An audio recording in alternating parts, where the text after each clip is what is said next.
In the land of grills, welcome back, folks. Yeah, read the description. You're saying, yeah, I'd like to put some temp probes on my Weber Searwood without drilling any holes and do it for less than 15 bucks. Right there, we're going to attach it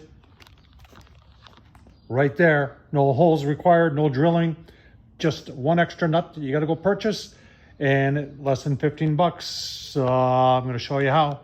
Right, so this whole thing has gone around because of this thing back here, and Weber's saying that that thing sends some magical numbers to that thing, and then it magically calculates and tells you what the temperature is inside the grill. But I can't make heads or tails of it, because when I put it at 600, it always says it's 600, and no matter where I take my calibrated thermal, it always is reading below, way below 600. So I don't know where 600 is. But I'd like to have something that I could put in there and just every so often just look over and say, well, what's the temperature over on the left side? Or what's the temperature on the left side? And a lot of you folks get paranoid when it comes to drilling into your grill. Maybe you don't want it. Maybe you're thinking about voiding the warranty. This won't void the warranty. The only thing is, if you have a rotisserie, this may not work. Or if you want to add the rotisserie, obviously you'd have to remove that. But super simple to do. Let's show you where I got these, and then we'll install one. All right, here it is on Amazon. It looks like I've bought six of them so far, and put it on other grills. What I like about it is that it goes up to 800, and that'll definitely be high enough for the Weber Searwood. As you can see, you get a 3-pack there for 14 bucks. That's quite a deal. The key to this setup is the longer threaded stem that I can put another nut on, so that when we close the lid, doesn't get in the way, doesn't hit on nothing. And you can see perfectly positioned there to give us left hand side and right hand side. Now it's going to sit a little bit higher than that, so the temperatures aren't going to be the same. But wouldn't you be interested to know what temps your Searwood's at? So I know I am. Let's install the other one. All right, so where's it go? It goes in right here. This is where the spit would go for the rotisserie. And like I said, the key to this one is got all these additional threads. It's like over 2 inches of threads. That's the key. Now, when you get this, you go to Home Depot, Lowe's, or Ace Hardware and get yourself. I don't know what size nut. I didn't go. I had this in my extra bin of bolts and nuts from other projects, and we're just going to put that in there. And that's going to sit on the outside. And we just want to make sure that we got enough clearance for everything to fit like that. The further I can get it in there, though, the better. So I want to have it somewhat. And you know what? Someone's going to ask me for what that dimension is of the amount of threads I'm leaving. Let me give you that. So from the frame to the backside, about an inch, a little shy of an inch. And you can play around with it.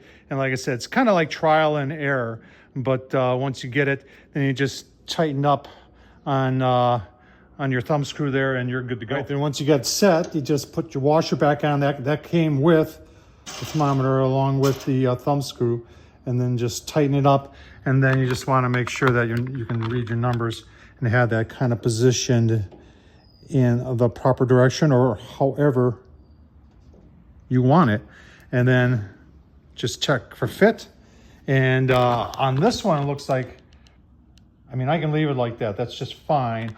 Or I can get it a little bit tighter. I'll leave that 100% up. One other thing you might want to adjust this so things are laying flat. I don't want it now. I was trying it with it. As you saw, this one was vertical, and it did not look like or feel like it was hitting, but just to be on the safe side, I did readjust this so both of these are flat that way so it doesn't hit on anything.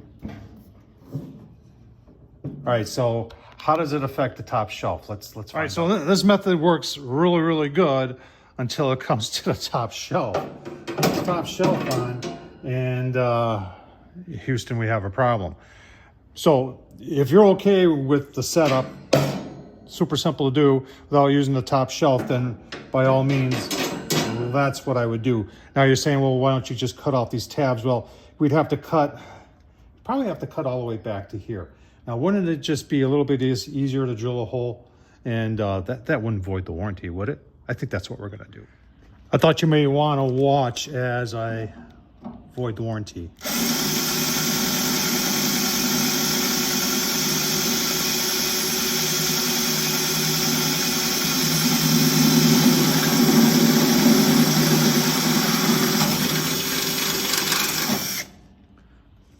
That's a 5/16 drill bit. I'm going right in between those two holes right there. Make sure you clean up all your shavings real good so nothing gets into your meat. And then that's gonna install just the same way. I put the same nut back on and that'll work just fine all the time. All right, so there it is all installed. You can see it fits nicely with the rack on. Perfectly right in there. Like I said, if you're using a rotisserie, this is probably not going to work for you. If you're not using a rotisserie and you want to do this on the cheap, super simple to do. Remember, if I can do it, so can you. If you're wondering, this is about an 1.5 inches down from here to the center here. And on here, I went in between these two holes here, which is also 1.5 inches down. Tom Horsman at YouTube, still debating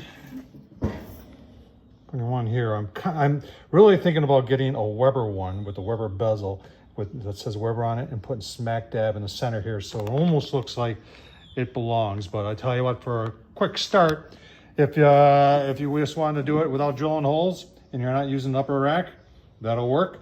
If not, you drill 2 holes, you put them in, and at least you have some other gauge other than this thing that nobody knows how accurate it truly is, other than Weber saying it's 100% accurate. Tom Horsman, YouTube, thumbs up, leave a comment, and as always, if you like watching this madness, consider buying me a beer on Super Thanks down below. Tom Horsman, YouTube, thanks for watching, folks.